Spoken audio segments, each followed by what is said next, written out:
السلام عليكم ورحمة الله وبركاته.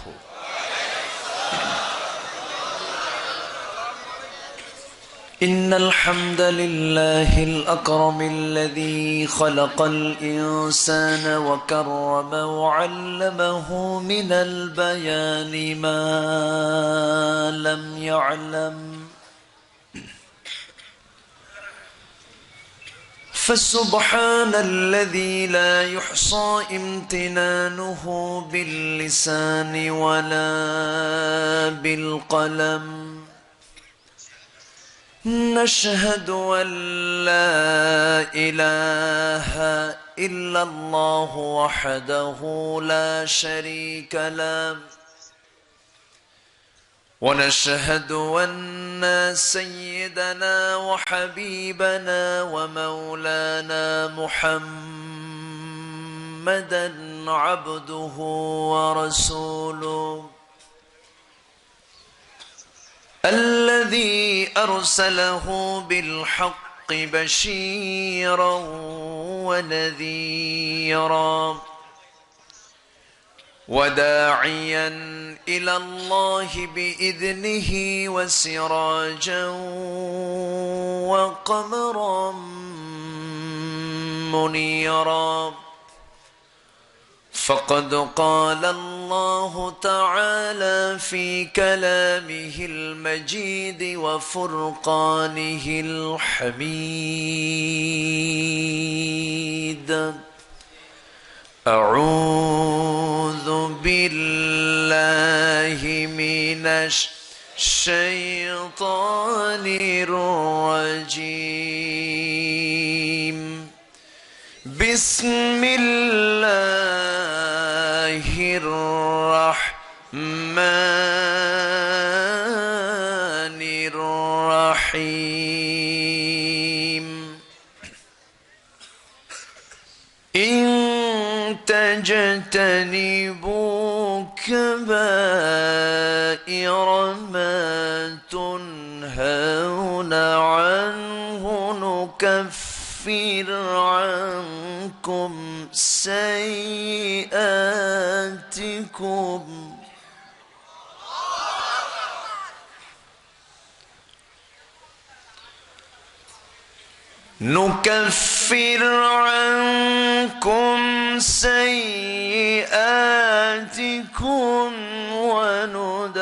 وندخلكم مدخلا كريما.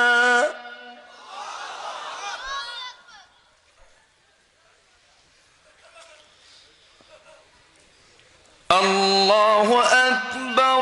بسم الله الرحمن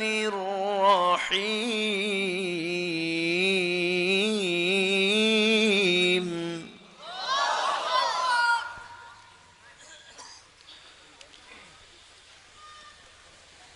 إن الله وملائكته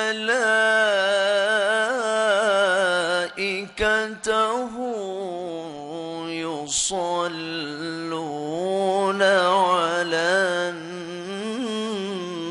النبي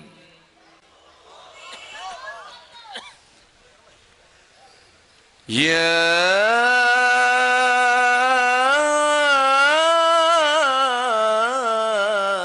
أيها الذين آمنوا صلوا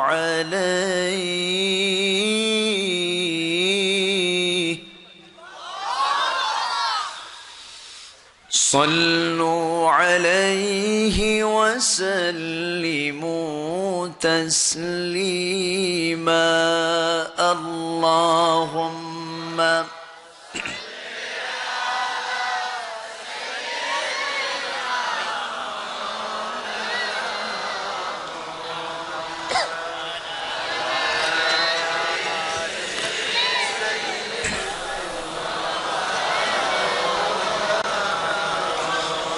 একটু মোহাব্বত দিয়ে নবীর প্রেমে মাতোয়ারা হয়ে জবান খুলে উচ্চ আওয়াজে সবাই বলুন আল্লাহুম্মা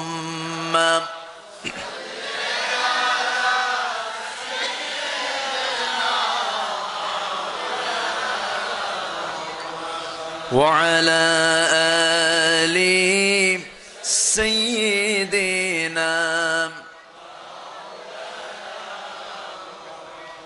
সবাই বলুন বালাগাল উলা বিকামালিহি কাশাফাত তুজা বিজামালিহি হাসনাত জামিউ খিসালিহি সাল্লু।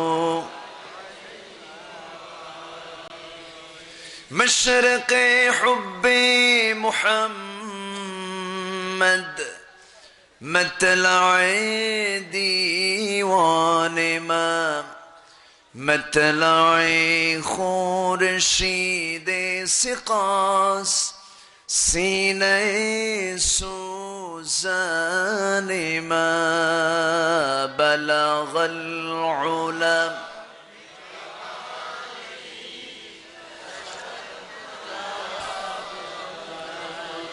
حسنت جميع خصاله صلوا।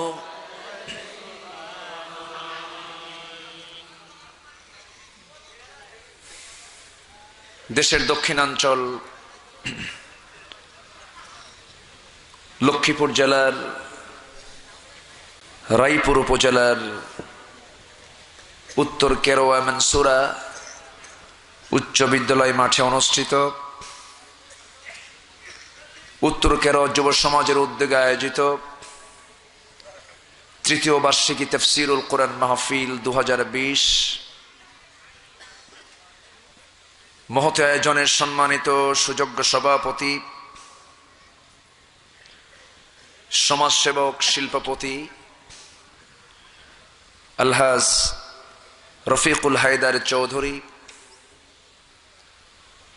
আজকের প্রোগ্রামের সম্মানিত প্রধান অতিথি, বিশেষ অতিথি, আমার পূর্বে কথা বলেছেন মাওলানা বুরহান উদ্দিন,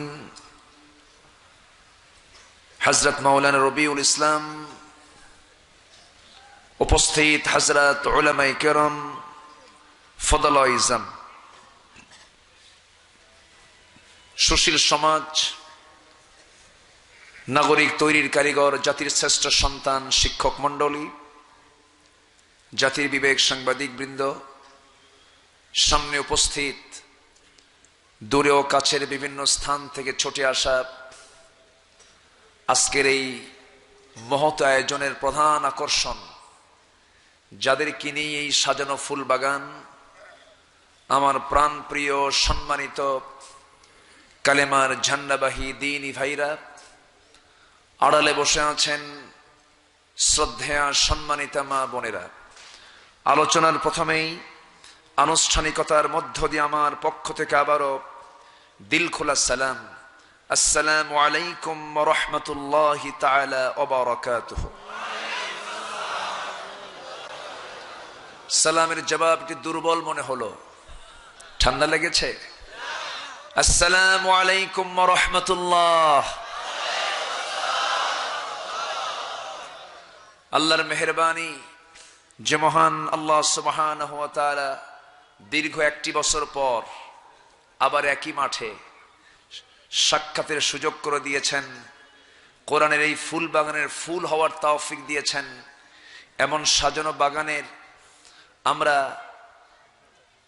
এক একজন প্রার্থী হতে পেরেছি, আসতে পেরেছি এমন একটি বরকতপূর্ণ জায়গায়। শুকর আদায় করছি, মুহাব্বাতান জোড়ালো কণ্ঠে বলে উঠছি আলহামদুলিল্লাহ। আবারও বলছি আলহামদুলিল্লাহ। চিৎকার মেরে বলছি আল্লাহুম্মা ইন্নী আসআলুকা আল হুদা ওয়াত তুকা ওয়াল আফাফা ওয়াল গিনা। সবাই বলি আল্লাহুম্মা লাকা আসলামতু ওয়া বিকা আমানতু ওয়া আলাইকা তাওয়াক্কালতু ওয়া ইলাইকা আনাবতু ওয়া বিকা খাসামতু। আমরা আল্লাহ তাআলার শুকর আদায় করে নিলাম। সম্মানিত উপস্থিতি, যারা বসে আছি, নিয়ত কেমন আছে জানি না, সবাইকে শেষ পর্যন্ত থাকতে রাজি আছি। প্রথমে এই জন্যই বলে নিলাম, উঠতে একটু দেরি হয়ে গেছে। আমি চেয়েছিলাম 10টার মধ্যেই উঠে যাব। এখানে স্পেশাল কিছু মেহমানরা এসেছিলেন, তাদেরও কথা, সুন্দর কথা, দিক নির্দেশনামূলক কথা, হয়তোবা আপনাদের কাছে অপ্রিয় হলেও আমার কাছে প্রিয় লেগেছে। প্রয়োজনীয় কথা তারা বলেছেন এবং তাদের প্রতিক্রিয়ার উপরে আমার আলোচনা আজকে কিছু, আমার আলোচনায় তাদের প্রতিক্রিয়ায় কিছু কথা বের হবে। জোরে বলি ইনশাআল্লাহ। যিনি রোটারিয়ান রফিকুল হায়দার চৌধুরী, তার দিলটা কাঁদে পৃথিবীর মুসলমানের জন্য। তার বক্তব্যে এটাই ফুটে ওঠে নাই? পৃথিবীর মুসলমানের জন্য তার মনটা কাঁদে। কিন্তু অনেক মুসলমান আছে যারা মুসলমানের কষ্টে মুসলমান রূপ নিয়ে তারা হাসে। আছে না নাই? যে মুসলমানের হৃদয়ে অন্য মুসলমানের দরদ থাকবে না, সে কি মুসলমান? সে কি প্রকৃত মুসলমান হতে পারে? মুসলিম জাতি একটি দেহের মতো, এটা আমার কথা না, নবীর কথা। কিন্তু এই চেতনা মুসলমানের ভিতর থেকে দিন দিন বাড়ছে না কমছে? বাড়ছে না কমছে? ইন্নামাল মুমিনুনা ইখওয়াহ, মুমিনরা পরস্পর ভাই ভাই, এটা কার কথা? এবং সংশোধন করে নাও, এটাও কার কথা? আল্লাহর কথা। আল্লাহ পাক নিজে সরাসরি কোরআনে বলে দিয়েছেন। সম্মানিত ভাইয়েরা, কিন্তু আজকে মুসলমানদের এই ক্রান্তি লগ্নে গোটা পৃথিবীর যেদিকেই তাকান আপনি, মার খাচ্ছে কারা? সন্ত্রাসী নাম দিয়েছে কাদের? জঙ্গির ধর্ম ইসলাম দিয়েছে, ঠিক কিনা? এগুলো কেন হচ্ছে, কি জন্য হচ্ছে? এটার মূল কারণ হলো, আমরা ছিলাম শাসকের জাত, আমরা এখন রূপ নিয়েছি শাসিতের জাত। মুসলমান দিত, আগে দিত, মুসলমান এখন নেয়। মুসলমান কি করে? মুসলমান নেওয়ার জাত না দেওয়ার জাত? মুসলমান এখন কিসের জাত হয়েছে? নেবার জাত হয়েছে। মুসলমান, ইসলাম মানে অভাব অনটন নয়, ইসলাম মানে সমৃদ্ধি, ইসলাম মানে হলো অগ্রগতি, ইসলাম মানে হলো এগিয়ে যাওয়া, ইসলাম মানে হলো সামনে চলা, পিছনে নয়। কিন্তু আজকে মুসলমান এগিয়ে না পিছিয়ে? সব দিক থেকে। কেন, কি জন্য? এটার মূল কারণ হলো, মুসলমান ছাড়তে পারে নাই যে অপরাধগুলো বিজাতির মধ্যে থাকার কথা, সে অপরাধগুলো আজকে মুসলমানদের মধ্যে আছে না নাই? আসতে বলবেন না, আছে না নাই? আমি আলোচনার সূচনায় আজকে, আমি এই বছর এই প্রথমই এই আয়াতটা আমি নিয়েছি আজকের আলোচনায় প্রথম। আমি সূরা নিসার একটি আয়াত আমি তেলাওয়াত করেছি, যদিও ছোট্ট আয়াত, কিন্তু আলোচনা বিশদ, অনেক লম্বা সময় লাগবে। আমাকে লম্বা সময় দিবেন? সবাইকে দিতে রাজি আছেন? জোরে বলি ইনশাআল্লাহ। আরো জোরে বলি ইনশাআল্লাহ। সম্মানিত ভাইয়েরা, ইলম কালাম তো আমার তেমন নেই, মানুষ ডাকে আসি। ওই ছোটবেলায় আব্বার সঙ্গে কাঁচা বাজারে যেতাম। আগে তো মাপতো দাড়ি পাল্লা দিয়া, আর পাশে থাকতে হলো বাটখারা। 5 KG, 4 KG, 3 KG, 2 KG, 1 KG, 500 গ্রাম, 200 গ্রাম, 100 গ্রাম, 50 গ্রাম, এর উপরে 20 গ্রাম। তো 20 গ্রাম উপরে থাকে না 5 কেজি উপরে থাকে? বলেন, 20 গ্রাম উপরে। বেশি ওজন যেটা সেটা সবার নিচে থাকে। তা আমি হলাম মাত্র 20 গ্রাম উপরে আছি। এলেম তেমন নেই, কিন্তু উপরে রাখে মানুষ। এই জন্য এলেম শূন্য, আমার তেমন এলেম কালাম নেই। কারণ লক্ষ্মীপুর হচ্ছে আলেমদের ঘাঁটি। বলি আলহামদুলিল্লাহ। লক্ষ্মীপুর, নোয়াখালী হলো আলেমদের অঞ্চল। বলি আলহামদুলিল্লাহ। গোটা দেশের নেতৃত্ব দিচ্ছে আলেমদের, এই অঞ্চলের আলেমরা। লক্ষ্মীপুরের নাম শুনলেই মনে হয় লুৎফর রহমানের কথা। আল্লাহু আকবার। কোরআনের এক জীবন্ত পাখি, যখন এক একটা কথা যেন মনে হয় মুক্তা ঝরছে। আল্লাহু আকবার। সম্মানিত ভাইয়েরা, সম্মানিত বন্ধুগণ, সেই জনপদে এসেছি। গতবারও এসেছিলাম, এবারও এসেছি। কিছু কথা শোনাতে চাচ্ছি, শুনতে রাজি আছি তো? শুনবে তো তারাই যারা কোরআনের পক্ষের মানুষ, শুনবে না তারাই যারা মুনাফিক শ্রেণী। মুনাফিক আমার দেশে আছে না নাই? লক্ষ্মীপুরে নাই? লক্ষ্মীপুরও আছে। এই আলেমদের দেশেও মুনাফিক আছে। রাসূলও যেখানে ছিলেন সেখানেও মুনাফিক ছিল কি ছিল না? নবীর পিছনে নামাজ পড়ে নাই? পড়ে নাই? নামাজ পড়েছে কিন্তু জিহাদে যায় নাই, ঠিক কি না? মসজিদে ছিল, ময়দানে নাই। এমন লোক বাংলার জমিন একটাও নাই। আসতে বলবেন না, আছে না নাই? মসজিদে সর্বক্ষণ থাকার জায়গা? মসজিদে বেশিক্ষণ থাকার জায়গা? মসজিদে বেশিক্ষণ না বাইরে বেশিক্ষণ? বাইরে কি ইবাদত নাই? মসজিদ আর কতক্ষণ? মসজিদে সেজদার জায়গা, মসজিদ থেকেই বের হতে হয়। মসজিদে কতক্ষণ থাকি আমরা? ফাইদা কুদিয়াতিস সালাতু ফান্তাশিরু ফিল আরদি ওয়াবতাগু মিন ফাদলিল্লাহ ওয়াযকুরুল্লাহা কাসীরান লাআল্লাকুম তুফলিহুন। জোরে বলি আল্লাহু আকবার। নামাজ আদায় হয়ে গেছে, মসজিদে আর তোমার থাকার প্রয়োজন নাই, টান টপলা বান্দার দরকার নাই। মসজিদ থেকে বের হয়ে যাও, তাড়াতাড়ি মসজিদ থেকে বের হও, আর আমার রিজিক তালাশ করো। রিজিক তালাশ করতে গিয়ে বিজনেস করবে, চাকরি করবে, বিমা করবে, ব্যাংক করবে, অফিস করবে, ক্যান্টনমেন্ট চালাবি, সংসদ চালাবি, অ্যাডমিনিস্ট্রেশন চালাবে, প্রশাসন চালাবে। সমস্ত কাজ যখন করতে যাবে, সেই কাজ করতে গিয়ে বান্দা ওয়াযকুরুল্লাহ কাসীরা, আমাকে বেশি করে স্মরণ করবে। খবরদার অবৈধ পন্থা অবলম্বন করবে না। কার কথা? তাহলে নামাজের বাইরে সবগুলো ইবাদতের কি ভিতরে না বাইরে? নামাজ থেকে বের হওয়ার পর বাইরে যে কাজগুলো করলাম সব কি ইবাদতের বাইরে না ভিতরে? ভিতরে না? প্রশাসন, ক্যান্টনমেন্ট, সংসদ, আদালত, অফিস, ব্যাংক, সব ইবাদতের ভিতরে। কিন্তু এটা অনেকে বিশ্বাস করতে চায় না, ঠিক কিনা?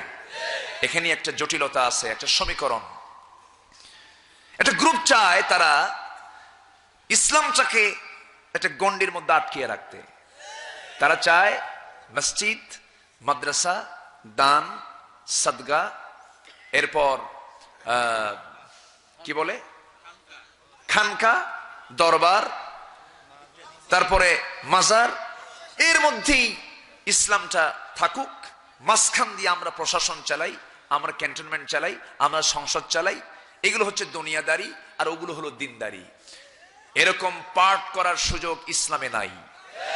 আসতে বলবেন না, জোরে বলেন, ঠিক কিনা? এই দুটাকে পাঠ করে দেওয়ার জন্য, ভাগ করে দেওয়ার জন্যই আজকে সমাজে দুর্নীতি কম না বেশি? আকাম কুকাম কম না বেশি? জুলুম কম না বেশি? ফুসুক কম না বেশি? ফুজুর কম না বেশি? বেশি। সম্মানিত ভাইয়েরা, তাহলে আল্লাহ বলছেন, বান্দা আমি তোমাকে জান্নাত দেব। আমি যে আয়াত থেকে আমি আলোচনা করতে চাচ্ছি, আয়াতের সংক্ষিপ্ত সার হচ্ছে, আমি তোমাকে জান্নাত দেব, আমি তোমাকে জান্নাতের অফার দিচ্ছি। সুবহানাল্লাহ বলেন। আমরা দুনিয়াতে আসছি কোথায় যাওয়ার জন্য? সবাইকে যেতে রাজি আছি? আমাদের টার্গেট কি? আমাদের মূল লক্ষ্য কি? আমাদের একদম চূড়ান্ত আমাদের ঠিকানা কোথায়? সবাই কি জান্নাত পেতে রাজি আছেন? আসুন আয়াতের দিকে চলে যাই। কষ্ট হচ্ছে? আল্লাহ রাব্বুল আলামিন বলেন, ইন তাজতানিবু কাবাইরা মা তুনহাউনা আনহু নুকাফির আনকুম সাইয়্যাতিকুম ওয়া নুদখিলকুম মুদখালান কারীমা। জোরে বলুন আল্লাহু আকবার। সূরাতুন নিসা আয়াত নম্বর 31। আল্লাহ রাব্বুল আলামিন বলছেন, বান্দা বড় বড় যে গুনাহগুলো আছে সমস্ত গুনাহগুলো থেকে তুমি নিজেকে গুটিয়ে রাখো। যদি গুটিয়ে রাখতে পারো, বড় বড় গুনাহগুলো কি তার লিস্ট যদি ধরা হয় 3 দিন আলোচনা করো শেষ করা যাবে না। তবে মূল 3টা বড় বড় অপরাধ আছে। আল্লাহ এই আয়াত দিয়ে আরেকটি বিষয় আল্লাহ বান্দাকে ক্লিয়ার করে দিচ্ছেন, বান্দা ছোটখাটো ভুলগুলো আমি তোমাকে মাফ করে দেব, ছোটখাটো গুলো আমি তোমার ধরবো না, ছাড় দিয়ে দেব, সব আমি তোমাকে মোচন করে দেব। তবে শর্ত হলো আমি তোমাকে জানিয়ে দিচ্ছি, সাফ সাফ ক্লিয়ার কাট বলছি, বান্দা শোনো, তোমার বড় বড় গুনাহগুলো থেকে নিজেকে যদি বিরত রাখতে পারো, গুটিয়ে রাখতে পারো, আমি তোমাকে সম্মানজনক একটা স্থান তোমাকে দিয়ে দেব। কার কথা? আমার বন্ধুগণ, সেই কবিরা গুনাহ, বড় বড় গুনাহগুলো কি কি? মূল গুনাহ হলো 3টা। মূল গুনাহ কয়টা? 1 নম্বর হলো জুলম, নাম্বার 2 হলো মাসিয়াত ফুসুক, আর নাম্বার 3 হলো বান্দার ফুজুর, বিভিন্ন পাপ কাজে জড়িয়ে পড়ে। 3টার মধ্যে সমস্ত বড় বড় গুনাহ আছে। এর মধ্যে আল্লাহ রাব্বুল আলামিন বলছেন, যারা 1 নম্বরে যারা হক নষ্ট করবে, কি নষ্ট করবে? হক নষ্ট। এক্ষেত্রে আল্লাহর হক আছে না নাই? আছে না নাই? বান্দার হক আছে না নাই? পিতামাতার হক আছে না নাই? মা বড় না বউ বড়? কিন্তু এখন কি বড়? তাই তাই এলাকাতেও তাই।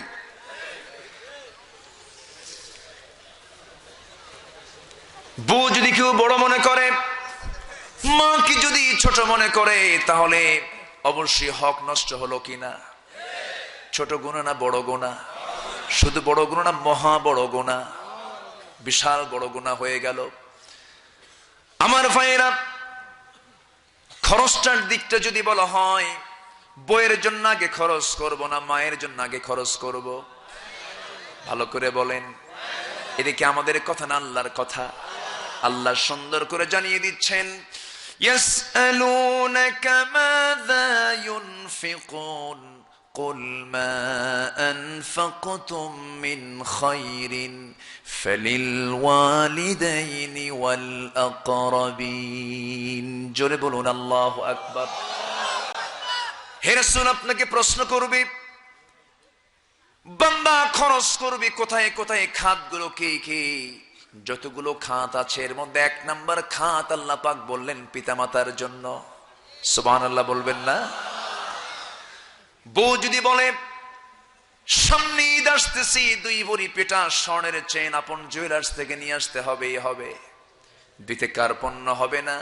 কিন্তু মা যখন বলবে, বাজান রে, আমার জন্য তোর কাছে দাবি হলো তুই আমার জন্য ঈদের আগ দিয়ে আমার জন্য লাগবে না, আমার 2টা আত্মীয় স্বজন আছে তাদের জন্য কিছু কাপড় কিনে আনবি। সন্তান এমন আছে, আপত্তি করার লোক আছে না নাই? আসতে বলবেন না, আছে না নাই? আমার ভাইয়েরা, যখন আমরা ছোট ছিলাম, বাবার পকেটটা সন্তানের জন্য ওপেন ছিল, যা ইচ্ছা বাবার পকেট থেকে সন্তান নিতে পেরেছে। কিন্তু আফসোস, সন্তান যখন বড় হয়ে যায়, বাবা যখন শিশু হয়ে যায়, শিশুর হাত বাবার পকেটে খোলা থাকে না, সন্তানের পকেটে খোলা থাকে না। আমি কি ভুল বলছি? এগুলো বিপদের লক্ষণ, এগুলো বান্দার হক নষ্ট করে ফেলা, মার হক নষ্ট করে ফেলা। নামাজ পড়লাম, রোজা রাখলাম, হ্যাঁ ঠিক আছে, কিন্তু মার হকটা নষ্ট হয়ে গেল, বাবার হকটা নষ্ট হয়ে গেল। গুনাহ হলো ছোট গুনাহ না বড় গুনাহ? আসতে বলেন, ছোট গুনাহ না বড় গুনাহ? মারাত্মক গুনাহ হয়ে গেল। আজকের সমাজের সবচেয়ে বড় ক্রাইসিস হলো সামাজিক সম্পর্ক আজকে বিদায়ের পথে। পশ্চিমাদের সবচেয়ে বড় ষড়যন্ত্র হলো ইসলামী পরিবার বা কাঠামো ধ্বংস করতে হবে। পরিবার কাঠামো ধ্বংস হলে সব ধ্বংস হয়ে যাবে। আমার দেশে আজকে বৃদ্ধাশ্রম গড়ে উঠেছে। কয়েকদিন আগে আমি গাজীপুরে গিয়েছিলাম, মাহফিল ছিল, রাস্তার ধারে দেখলাম বৃদ্ধাশ্রম। এর আগেও দেখেছি, সেদিন আবার ঢুকলাম, ঢুকে কিছু মহিলার, কিছু বৃদ্ধা মার এবং বৃদ্ধা বাবার সাক্ষাৎকার নিলাম। সাক্ষাৎকারে বের হয়ে আসলো যে ছেলেদের টাইম নাই বাপকে দেখা, ছেলেদের টাইম নাই মাকে দেখার, কে দেখবে, দেখার মানুষ নাই, এই জন্য এখানে রেখে চলে গেছে।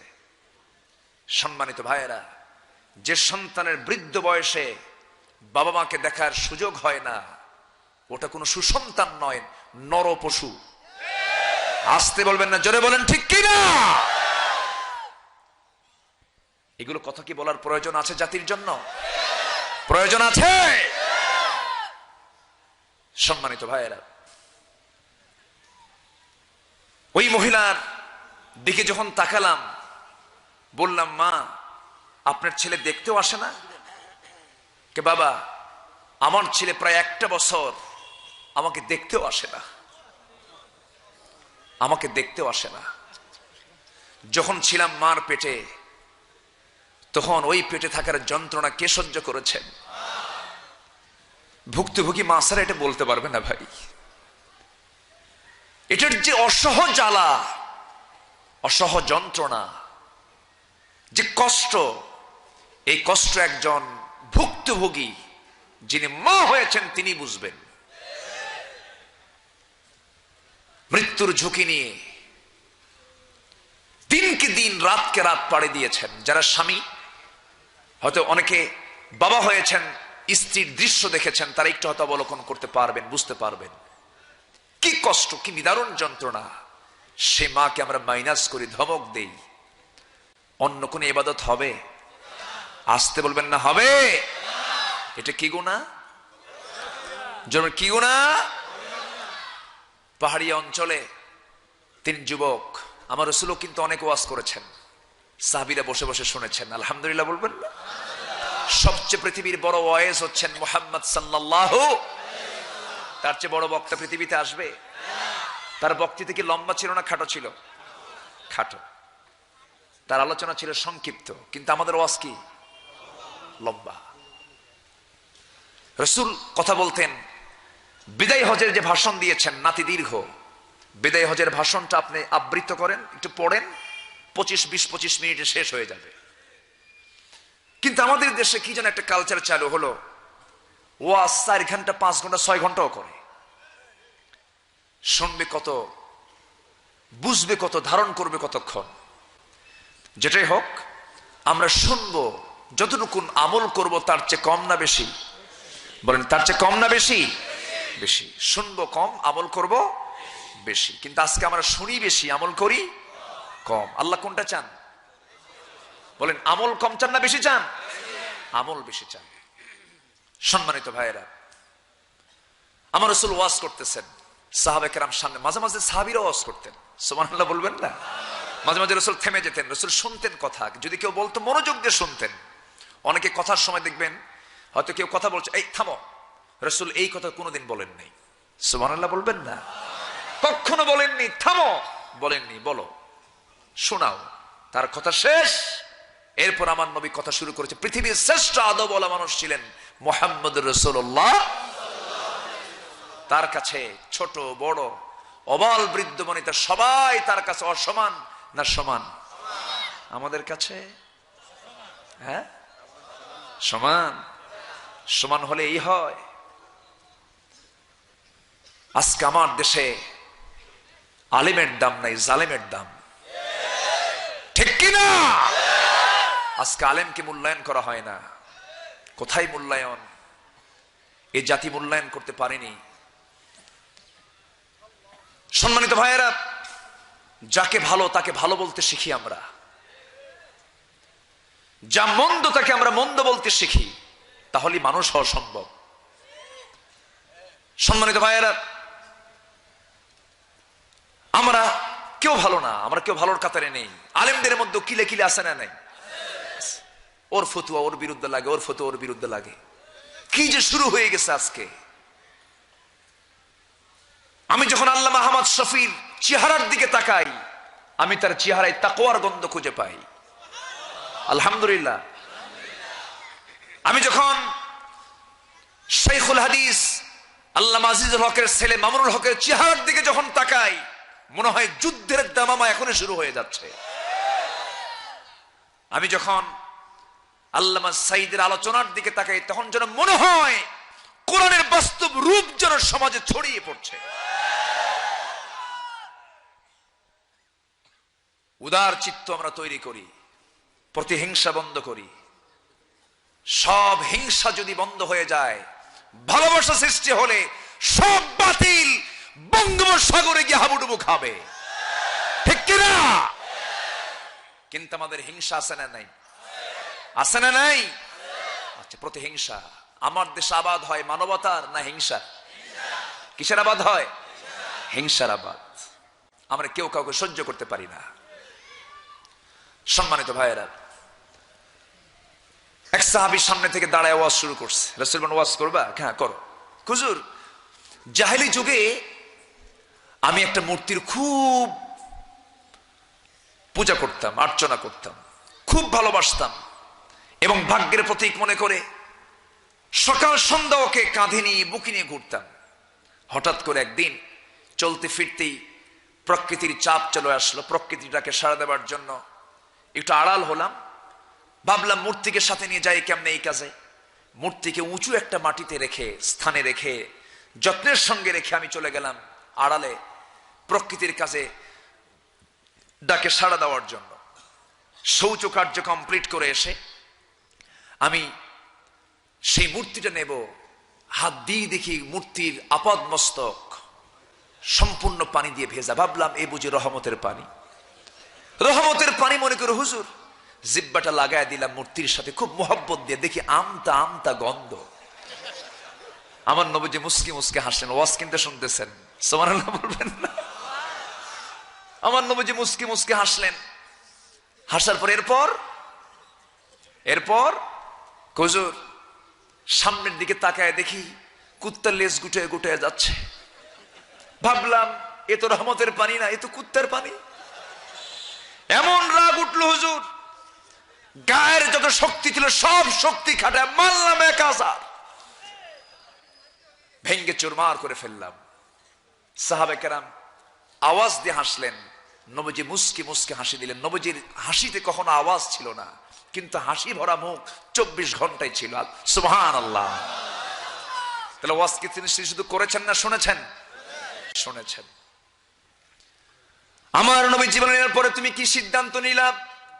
হুজুর আপনার নামটা শোনা মাত্রই আর দেরি করলাম না, আপনার সামনে সে এমন রবের স্বীকৃতি দিলাম যে রব বিশাল শক্তিশালী, আসমানের মালিক, জমিনের মালিক।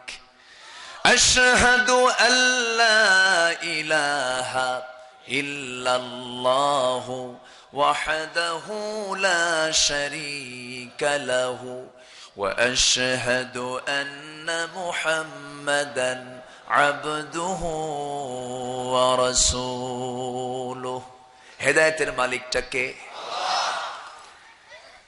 কত দূরের মানুষ এসে কালিমা পড়ে মুসলমান হয়ে গেছে। সেই সালমান আল ফারিসি, ইরানের মানুষ, প্রথমে মূর্তি পূজক ছিলেন, এরপর অগ্নি পূজক হলেন, এরপর আবার খ্রিস্টান হয়ে গেলেন। এত ধর্ম চেঞ্জ করার পর সত্য তালাশ করতে করতে গিয়ে নবীর সামনে গিয়ে তিনি পড়ে গেলেন। রাসূলকে দেখি হাতে ছিল তার কিছু টাকা, রাসূলের হাতে দিয়ে বলছে এটা মান্যতের জন্য আপনাকে দিলাম। রাসূল বলেন মান্যতের কোনো টাকা আমরা গ্রহণ করি না, এবার হাদিয়া স্বরূপ দিলাম। তিনি গ্রহণ করলেন। এরপরে সালমান ফার্সি বারবার নবীর পিছনের দিকে যান, বারবার তার পিঠ দেখার জন্য তিনি চেষ্টা চালাচ্ছেন, কিন্তু পিঠে ছিল তার চাদর।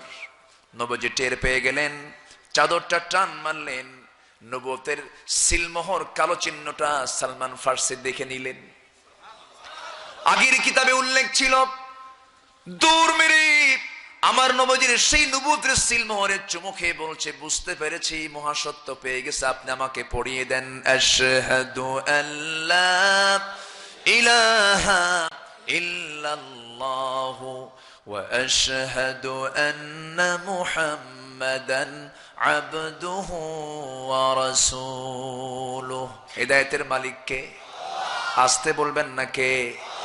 আর আমার নবীর ঘরের মানুষরা আবু তালেব মুসলমান না কাফের? মুসলমান না কাফের? নবীর ঘরে কাফের পড়েছিল, কিন্তু ইরান থেকে সে কালিমা পড়লো। হেদায়েতটা কে দিবেন? হেদায়েতটা দেওয়ার মালিক কে? আমরা চাইবো কার কাছে? আমরা গুনাহ ছেড়ে দেব। জোরে বলি ইনশাআল্লাহ। সমস্ত বড় গুনাহগুলো ছেড়ে দেব, জোরে বলি ইনশাআল্লাহ। তিনটা গুনার মধ্যে সমস্ত গুনাহগুলো রয়েছে। এক নাম্বার হলো বলেছি আমি জুলম, নাম্বার 2 হলো ফুসুক, নাম্বার 3 হলো ফুজুর। এই তিনটার মধ্যে সমস্ত গুনাহগুলো লুকায়িত আছে, একটা একটা করে শোনাবো, জোরে বলি ইনশাআল্লাহ। আমার নবীজি ওয়াজ করছেন, কি করছেন? ওয়াজ করতে নিয়ে বললেন সাহাবীরা শোনো, আগের যুগে বনি ইসরাইল যুগে কোন এক 3 জন আল্লাহর গোলাম পাহাড়ি অঞ্চলে ঘুরতে ঘুরতে হঠাৎ করে ঝড় চলে এলো। সেই ঝড়ের কবলে পড়ে তারা পাহাড়ি গুহার মধ্যে আশ্রয় নিল। সঙ্গে সঙ্গে প্রচন্ড বৃষ্টিপাত শুরু হয়ে গেছে, ঝড় শুরু হয়ে গেছে। সেই পাহাড়ের মুখে বড় ওজনের একটা পাথর এসে যখন লেগে গেল, আর সরানো যাচ্ছে না, তারা চাপা পড়ে গেছে সেই গুহার ভিতরে। নিশ্চিত মৃত্যু দেখে 3 জন আল্লাহর গোলাম আল্লাহর দরবারে জীবনের সর্বোত্তম আমলের কথা চিন্তা করে তারা আল্লাহর কাছে দোয়া শুরু করে দিয়েছে। একজন বলছে, আল্লাহ তাআলা, দুনিয়াতে তেমন কোনো ভালো কাজ করি নাই, তবে একটা আমানত রক্ষা করেছি। এখানে ঈমান আছে না নাই? একটা আমানত রক্ষা করেছি। কি সে আমানতটা হলো, কোন এক লোক আমার কাছে কাজে নিয়োগ ছিল, সেই লেবার পেমেন্ট আমি দেই নাই, কর্মচারীর বেতনটা আমি দেই নাই। সে চলে যায়, তার টাকা দিয়ে একটা ছাগল কিনি, ছাগল থেকে ছাগল হয়, ছাগলের পাল হয়ে যায়। অনেকদিন পর আমার সঙ্গে সাক্ষাৎ হয়েছিল, আমি তাকে গোটা ছাগল পালটা আমি তাকে দিয়ে দিয়েছিলাম। আমি আমানত রক্ষা করেছি। আল্লাহ, এই ভালো কাজের বিনিময়ে আল্লাহ এই বিপদ থেকে বাঁচায় দাও। আরেকজন বান্দা দোয়া করছে, আল্লাহ তাআলা, জীবনে তেমন কোনো ভালো কাজ করতে পারেনি, তবে নিজের যৌবনকে কন্ট্রোল করেছি। সেই যৌবন কন্ট্রোল মানে হলো আমার চাচাতো বোন, আমি তার সঙ্গে সম্পর্ক গড়ে তুলে ঘরের মধ্যে উঠাইছিলাম, আমি তাকে নিচে নামিয়েছিলাম, আমার নিচে তাকে রেখেছিলাম। সব অবশ্য আমি লিপ্ত হয়ে যাব, তার 2 উরুর মাঝখানে আমি বসে পড়েছি। এমন সময় বোনটা আমাকে সতর্ক করছে, আল্লাহকে ভয় করো। আল্লাহ সেই অবস্থান থেকে নিজের যৌবনকে কন্ট্রোল করে সেই জায়গা থেকে আমি উঠে আসছি, জিনার কাজে লিপ্ত হই নাই। এই বিপদ থেকে তুমি আল্লাহ আমারে বাঁচায়া দাও। আরেকজন যুবক আল্লাহর কাছে দোয়া করে, আল্লাহ, জীবনে তেমন তো কোন আমল করতে পারিনি, তবে কোন এক রাতের বেলা গভীর রাত্রিতে আমি বাড়িতে ফিরি, আমার স্ত্রী আমার হাতে 1 গ্লাস দুধ দিয়েছেন পান করার জন্য। সন্তানও খাবে সেই দুধটা, সন্তান কান্দে, দুধ পান করবে। সেই সন্তানের কাছে আমি দুধটা দিলাম না। ভাবলাম আমার বৃদ্ধা মা পড়ে আছে, প্রথম খরচ তো মার জন্যই করতে হবে, সেই জন্য আমি করলাম কি, মার কাছে নিয়ে গিয়ে বললাম, মা, এই দুধের গ্লাসটা তোমার হাতে দিলাম, তুমি তৃপ্তি ভরে পান করে নাও। সন্তান কেঁদেছে, কিন্তু আমার মাকে আমি হাসি দিয়েছি। আল্লাহ, তুমি এতটুকুন ভালো কাজের বিনিময়ে বিপদ থেকে তুমি আল্লাহ বাঁচায় দাও। সঙ্গে সঙ্গে দোয়া মঞ্জুর হয়ে গেল, পাহাড়িয়া মুখ থেকে পাথরটা সরে গেল, 3 জন নাজাত পেয়ে গেল। এই ওয়াজ করেছেন কে? বলেন বলেন বলেন। মুহাম্মদ সাল্লাল্লাহু আলাইহি ওয়াসাল্লাম। আমার ভাইরা, এই ওয়াজটা তিনি কেন করলেন? বেশি কিছু তো লাগে না, আমানতদারিতা যদি ঠিক থেকে যায় সেই লোকটা ভালো, যদি বাপ মার সঙ্গে বান্দার হকটা যদি ঠিক রেখে যায় সে ভালো, আর নিজের যৌবনকে যদি কন্ট্রোল করে, জিহ্বাকে কন্ট্রোল করে, রাসূল নিজে বলেছেন, আদমানু লাহুল জান্নাহ, আমি তার জন্য রাসূল নিজে জান্নাতের জামিন হয়ে যাব। জোরে বলি সুবহানাল্লাহ। আল্লাহ বলছেন, বান্দারে, গুনাহমুক্ত হয়ে যাও, কবিরা গুনাহমুক্ত হয়ে যাও, আমি তোমার সবকিছু মিটায় দেব, আমি তোমার কোনো গুনাহ রাখবো না, সবকিছু মাফ করে দেব, আমি তোমার জীবনের সমস্ত ভুলগুলো মাফ করে দেব। কারণ নাম যদি থানায় একবার তালিকায় পড়ে যায়, চুরি করে ধরা পড়েছিল কোনোদিন, হয়তো 30 বছর আগে, এরপর হাজির সাহেব হয়ে গেছে, ভালো হয়ে গেছে, বুজুর্গ হয়ে গেছে, কিন্তু থানার তালিকায় যে চোরের নামের তালিকা আছে, সেই তালিকা কি মুছে যায় নাকি? মুছে যায় না। মানুষ ভালো হয়ে গেলেও সেই থানার তালিকা থেকে তার নামটা কখনো কাটা যায় না। নতুন ওসি আসে, ওই নামটা আবার বের করে আবার রিপিট করে। কিন্তু আল্লাহ বলছেন, বান্দারে, আমি তোর এমন রব, আমি তোর এমন প্রভু, বান্দা তুই সমস্ত পাপ কাজকে বর্জন করে আমার সামনে ফিরে দাঁড়াবি, সমস্ত পাপ কাজগুলোকে আমি ভুলে গিয়ে আমি তোকে নিষ্পাপ মাসুম বাচ্চার মতো কোলে মাফ করে দেব, জোরে বলেন সুবহানাল্লাহ। গুনাহমুক্ত করে দেব তোকে। শর্ত হলো ছেড়ে দিতে হবে এই সমস্ত বড় বড় গুনাহগুলো। ছাড়বো সবাই? সবাই ছাড়বো? মা বড় না বউ বড়? বলেন বলেন। বউয়েরা তো আমার ওয়াজে মন খারাপ করবে। আবার কিছু কিছু ওয়াজ আছে বউদের পক্ষে, শাশুড়ির বিপক্ষে। না, আমি মাদের পক্ষে কথা বলবো, ঠিক কি না? মা বাঁচবেন কম, বউ বাঁচবে বেশি। মাদের পক্ষে কথা বলা উচিত। তবে হ্যাঁ, বউয়েরও খুশি করার দরকার আছে না নাই? আসতে বলবেন না, আছে না নাই? বউকে খুশি করতে হবে। শ্বশুর বলে জামাই আমার খুব ভালো। কেন? আমার জামাইটা আমার মেয়ের কথা শোনে। কি কথা কি বোঝা গেল? আচ্ছা, এইদিকে বাবা বলে আমার ছেলেটা দারুণ খারাপ হয়ে গেছে, ছেলে আমার বইয়ের কথা শোনে। আসলে কি দুইটাই রাইট? বলেন, দুটো কি রাইট? দুজনের কথা কি সত্য হবে? না, একজনের কথা সত্য হবে। সম্মানিত ভাইয়েরা, সম্মানিত বন্ধুগণ, বউকেও মর্যাদা দিতে হবে, মাকেও মর্যাদা দিতে হবে। সম্মান দুজনকেই ভাগ ভাগ করে দিতে হবে। মার জায়গায় মা, বউয়ের জায়গায় বউ। স্বামী বউ শাশুড়ির গন্ডগোল আছে না নাই? আসতে বলবেন না, আছে না নাই?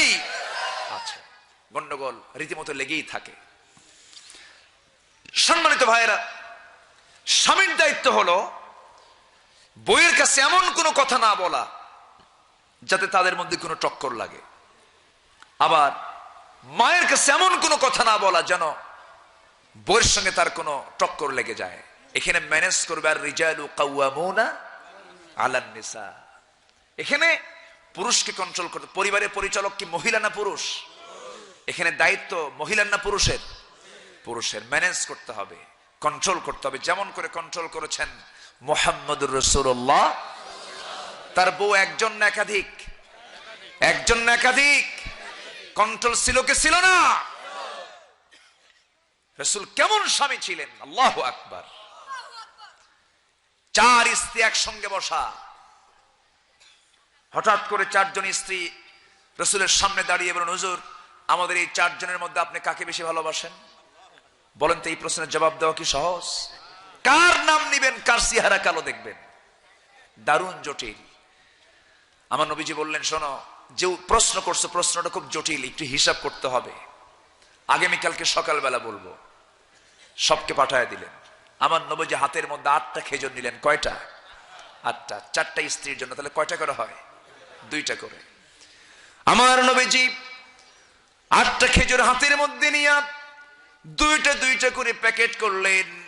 2টা করে খেজুর হাতের মধ্যে নিয়ে প্রথম আয়েশার ঘরে গিয়ে বলছেন, আয়েশা, আমি তোমাকে 2টা খেজুর দিয়ে গেলাম, আর তোমাকে বলে যাচ্ছে লুকোচুরি করে, আমি তোমাকে জানিয়ে দিলাম আমি তোমাকে দারুণ ভালোবাসি, কিন্তু এই কথা যেন অন্য কোনো বউরা না জানে। শর্ত, এখানে শর্ত আছে না নাই? ইন শব্দটা লাগাই দিছে। আমার ভাইয়েরা, এরপরে আমার নবী এইরকম করে 2য় ঘরে গেলেন, তাকে একই কথা বললেন। 3য় ঘরে গেলেন, তাকে একই কথা বললেন। 4র্থ ঘরে গেলেন, তাকে একই কথা বললেন। সবার সঙ্গে কথা সম্পন্ন করে নিয়া নবীজি পরের দিন সকালবেলা 4 জন স্ত্রী যখন সামনে চলে এসেছে, সবাই বিশাল বড় আশা, বুক বড় আশা নিয়ে এসেছে, হয়তো রাসূল আমার কথাই বলবে, আমার খেজুর দিয়ে আসছে। 4 জন বুক ভরা আশা নিয়ে বসে আছি।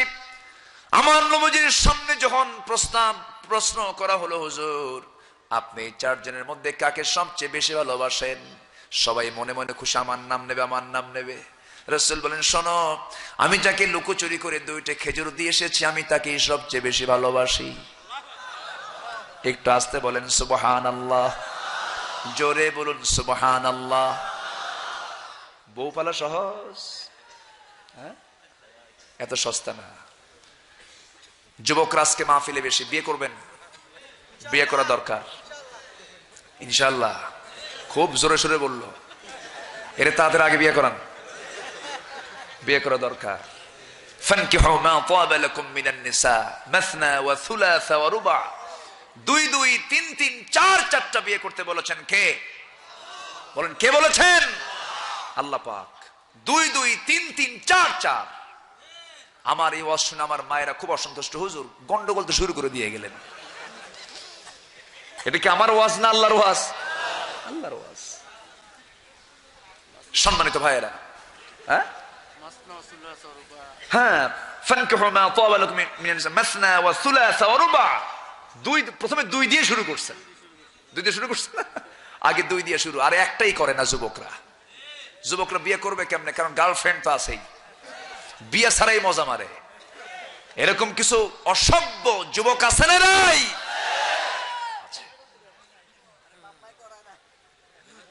গাছের গোড়ায় গোড়ায় জোড়ায় জোড়ায় বসে, জোড়ায় জোড়ায়। আল্লাহ তো কইছে ওয়া খালাকনাকুম আজওয়াজা, তোমাদের বানাইছে জোড়ায় জোড়ায়, যেন ওরা জোড়ায় জোড়ায় বসে। ওরা আয়াত ঠিক রাখছে, কিন্তু বৈধ জোড়া না অবৈধ জোড়া?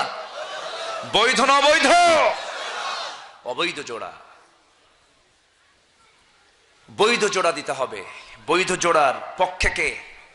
আসতে বৈধ জোড়ার পক্ষে কে? স্বামী স্ত্রী যখন মিল থাকে, বসুন, স্বামী স্ত্রীর যখন বন্ধন ঠিক থাকে তখন ওটা হয়ে যায় জান্নাতের টুকরা। জোরে বলি সুবহানাল্লাহ। যখন গন্ডগোল লাগে তখন হয়ে যায় জাহান্নামের টুকরা। মারাত্মক অবস্থা। নারীকে আকর্ষণ করে দিয়েছেন কে? নারীকে পুরুষের জন্য আকর্ষণ করে দিয়েছেন কে? আল্লাহ পাক। আল্লাহ রাব্বুল আলামিন বলেন, যুয়িনা লিন-নাসি হুব্বুশ শাহাওয়াতি মিনান নিসাই ওয়াল বানিনা ওয়াল কানাতিরিল মুকানতারাতি মিনায-যাহাবি ওয়াল ফিদ্দাতি ওয়াল খাইলিল মুসাওয়ামা والأنعام والحرث ذلك متاع الحياة الدنيا والله عنده حسن المآب। জোরে বলুন আল্লাহু আকবার। মানুষের জন্য মোহগ্রস্ত করা হয়েছে 6টা জিনিস। কি? এর মধ্যে 1 নাম্বার হলো নারী। পুরুষের জন্য নারী, নারীর জন্য পুরুষ। আল্লাহ পাক আকর্ষণ করে দিয়েছেন। আকর্ষণটা কে দিয়ে দিয়েছেন? আদমের প্রতি হাওয়ার টান আছে না নাই? হাওয়ার প্রতি আদমের টান আছে না নাই? এই টানটা দিয়েছেন কে? আল্লাহ দিয়েছেন। আল্লাহ এই টান দেখতে চান অবৈধ ভাবে না বৈধ ভাবে? কিন্তু আজকে এই টানটা শুরু হয় বিয়ের আগে না বিয়ের পরে? এখন বিয়ের আগে থেকে প্র্যাকটিস শুরু করে। অভিজ্ঞতা নাই, অভিজ্ঞতা নাকি? এই নোংরামিগুলো করা যাবে না। ছোট গুনাহ না বড় গুনাহ? বলেন বলেন বলেন। আমার সাবজেক্ট বুঝতেছেন তো সবাই? ছোট গুনাহ না বড় গুনাহ? বড় গুনাহ। মারাত্মক গুনাহ, মারাত্মক গুনাহ। এই গুনাহ মাফ হবে না। ও যুবকরা, নারীর দিকে তাকানো যাবে না। মন চাবে তাকাই, সঙ্গে সঙ্গে চোখটা নিচের দিকে নামায় নিতে হবে। ইয়াগুদ্দু মিন আবসারিহিম। হুকুমটা কার? নারীকেও বলছেন তুমিও চোখটা নিচের দিকে নামায় নাও, তুমিও তাকাইও না। কিন্তু মেয়েরা আজকে যখন বাইরে বের হয়, বাসরাতের একটা নারী যেমন বাসর ঘরে যেমন সাজগোজ করে থাকে, এমন করে এখন মেয়েরা বাইরে বের হয় সাজগোজ করে।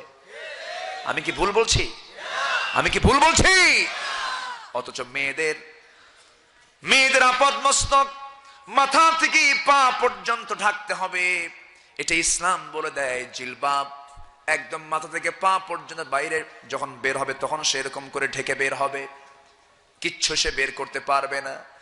প্রয়োজনে হাতটা বের করবে, প্রয়োজনে পাটা বের করতে পারে। লেখার জন্য, কাজের জন্য হাত লাগবে, হাঁটার জন্য পা লাগবে, দেখার জন্য চোখ লাগবে। কিন্তু আপনি যখন খেতে বসবেন তখন তো মুখের প্রয়োজন, শ্বাস প্রশ্বাসের জন্য নাকেরও প্রয়োজন। তবে একটা বিষয়, আপনি যখন কোনো মেয়েকে বিয়ে করার জন্য যখন দেখতে যান, তখন সবার আগে কোনটা নজরে আসে?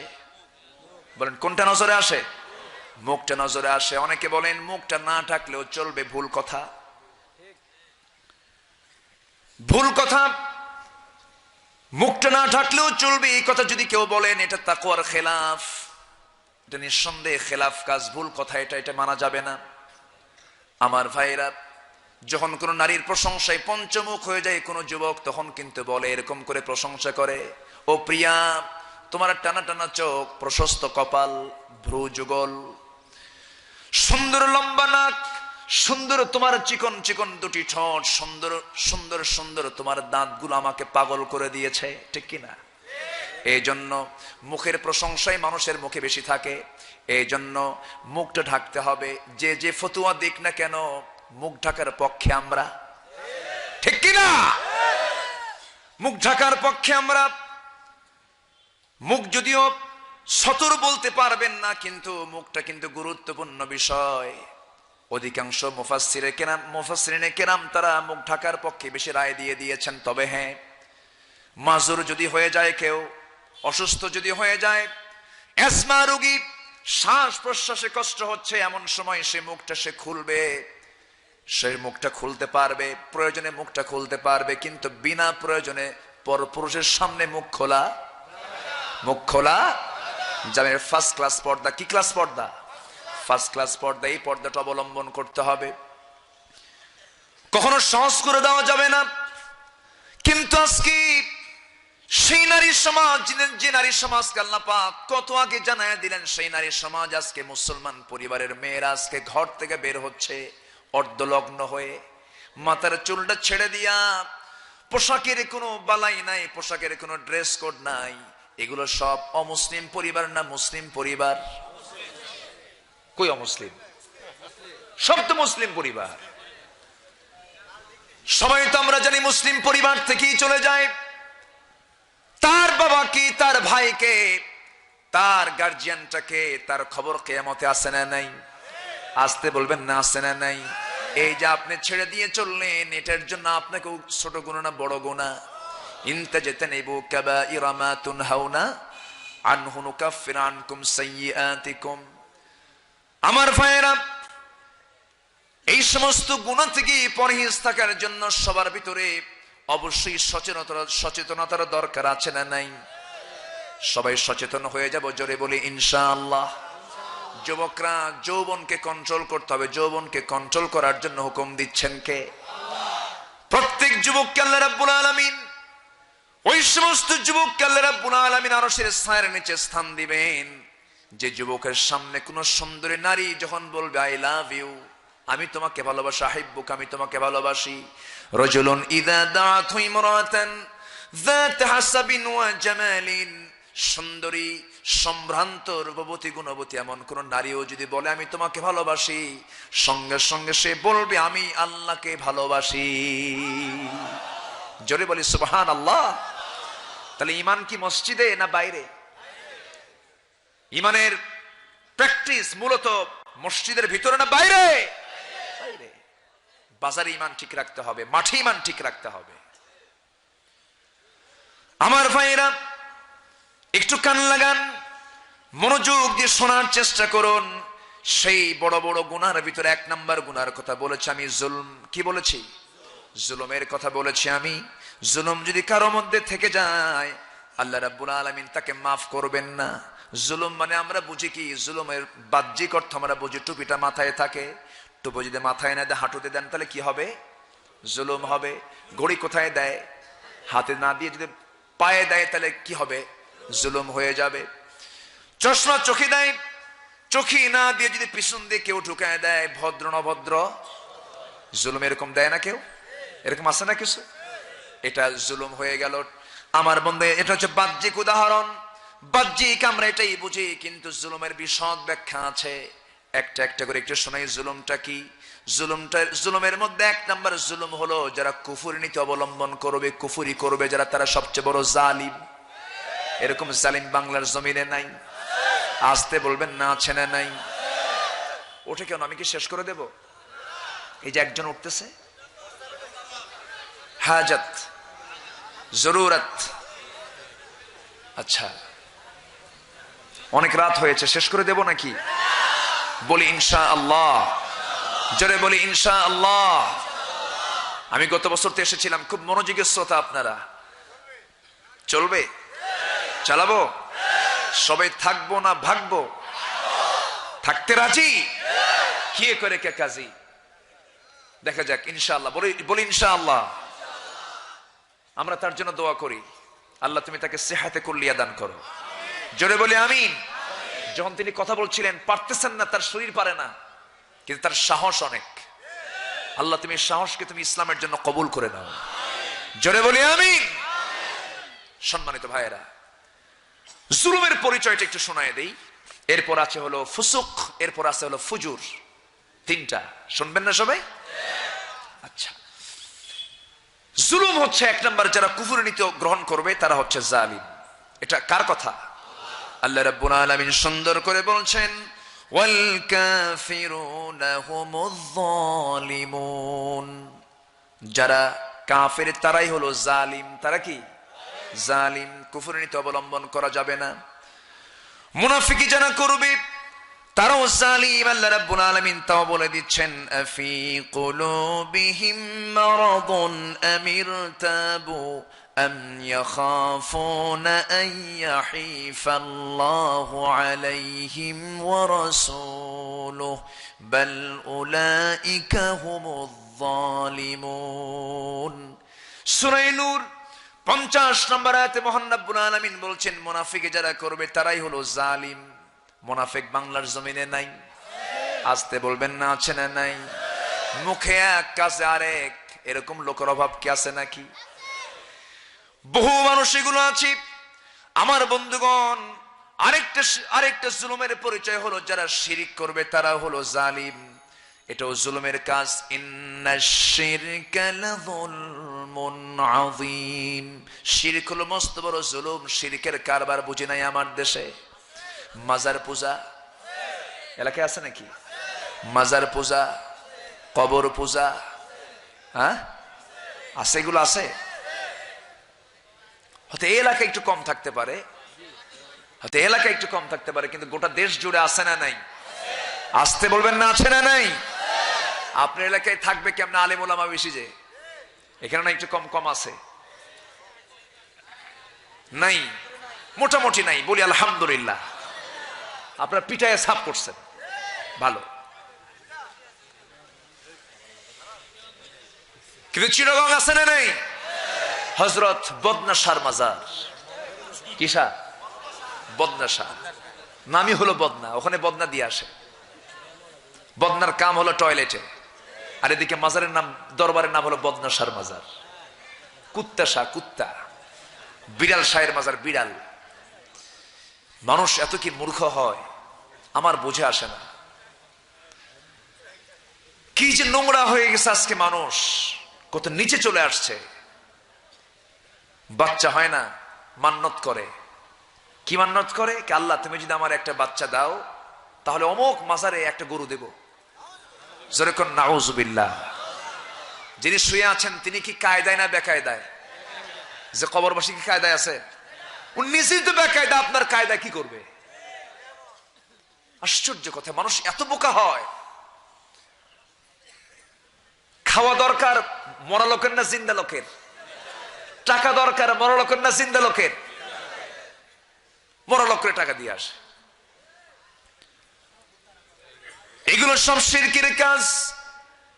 এই সমস্ত দরবারগুলো খোলা আছে, যেই সমস্ত দরবারগুলোতে শিরকের কাজ হয়, সোজা সেজদা গিয়ে মারে, সেই সমস্ত দরবারগুলো খোলা আছে, কোনো সমস্যা নেই। কিন্তু কোরআনের তাফসীর হবে, ওয়াজ মাহফিল হবে, সেই মাহফিলগুলো বন্ধ করার জন্য কিছু মুনাফিক আছে না নাই? আসতে বলবেন না, আছে না নাই? কোরআনের মাহফিল তোমরা বন্ধ করার ষড়যন্ত্র করবা, জেনে রাখবা তোমরা আওয়াজ বন্ধ করতে পারবে না। কোরআনের তোমাদের আওয়াজ একদিন বন্ধ হয়ে যাবেই যাবে। তোমরা বন্ধ হয়ে যাবা, তোমরা অচল হয়ে যাবা। ইতিহাসে কিন্তু বহু রেকর্ড আছে। আবু জেল বন্ধ করতে চেয়েছিল, বন্ধ হয়ে গেছে কে? ফেরাউন বন্ধ করতে চেয়েছিল, বন্ধ হয়ে গেছে কে? সে আল্লাহ এখন আছেন না নাই? আসতে বলবেন না, আছেন না নাই? এখনো আছেন। এক পাখিকে খাঁচাই বন্ধে রেখে লাভ নাই। আগুনে ফু দিলে আগুন নেভে, আবার আগুনে ফু দিলে আগুন দ্বিগুণ দ্বিগুণ জ্বলে ওঠে।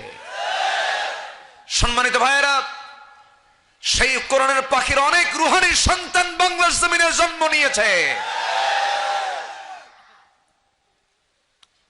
আমার বিশ্বাস সকল হিংসাত্মক মনোভাবকে দূর করে দিয়ে ইখলাসের সাথে কালেমার ঝান্ডা হাতে নিয়ে মাঠে ময়দানে ঝাঁপিয়ে যদি পড়া হয়, সমস্ত বাতিল শক্তি বঙ্গোপসাগরে হাবুডুবু খাবে ইনশাআল্লাহ। সবাই কি সেই সংগ্রামে শামিল হতে রাজি আছেন? রাজি আছেন? কারা কারা হাত উঁচু করে দেখান।